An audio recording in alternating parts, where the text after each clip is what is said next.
You didn't buy a car today, you didn't sign for a mortgage, and you didn't make a single massive purchase. On paper, your budget looks clean and your savings feel safe. But behind that feeling of safety, your checking account is under constant pressure. Automated, small-scale deductions fire off throughout the day, chipping away at your balance while you sleep. These are the payments for the software, storage, and entertainment that have become daily essentials. You depend on these tools to work and relax, but because you only rent access to them, you never actually finish paying for them. How did corporations quietly phase out the one-time sale and replace it with a permanent overhead cost that follows you for a lifetime? Without realizing it, most of us have become permanent tenants in our own digital lives, maintaining a recurring monthly obligation that is the default way we interact with the modern world. For generations, the baseline of economic stability was built on outright ownership. You saved up, you purchased an asset, and once the transaction was over, the property belonged entirely to you. That same logic applied to the media and tools on your desk. When you bought software in the 1990s, you purchased a physical copy. You paid once, and that program was yours to use for as long as you had a computer to run it.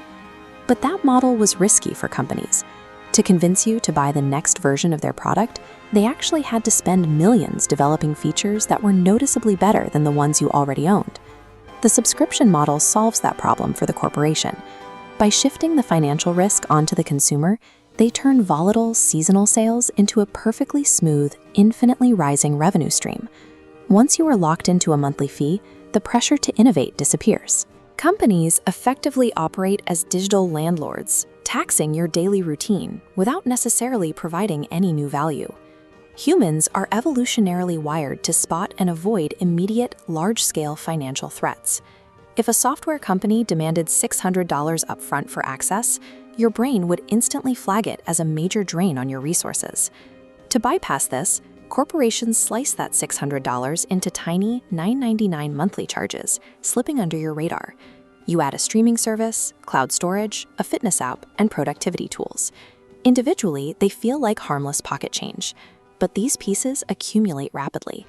The average user now unknowingly maintains roughly 24 active subscriptions, which can pull hundreds of dollars out of their accounts every 30 days.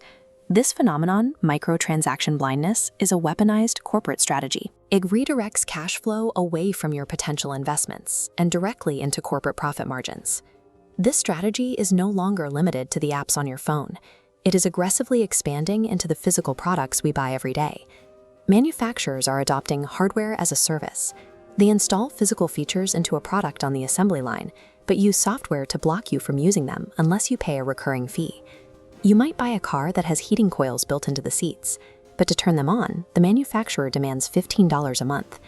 In its most extreme form, this applies to your home. If a smart lock requires a monthly subscription to function, a billing error could literally lock you out of your own house.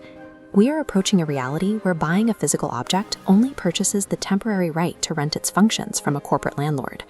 Modern commerce is built on frictionless access. But every time you trade a one-time purchase for the ease of a monthly fee, you trade away a portion of your financial sovereignty. To take back control, start with a deep bank audit. Pull your statements from the last 12 months and manually highlight every recurring charge to find the ones you've forgotten about.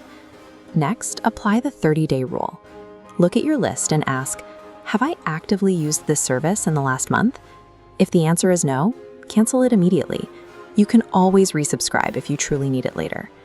Finally, make a deliberate choice to return to ownership. Buy physical books, offline assets, and lifetime software licenses. These items are yours forever, immune to price hikes and software paywalls.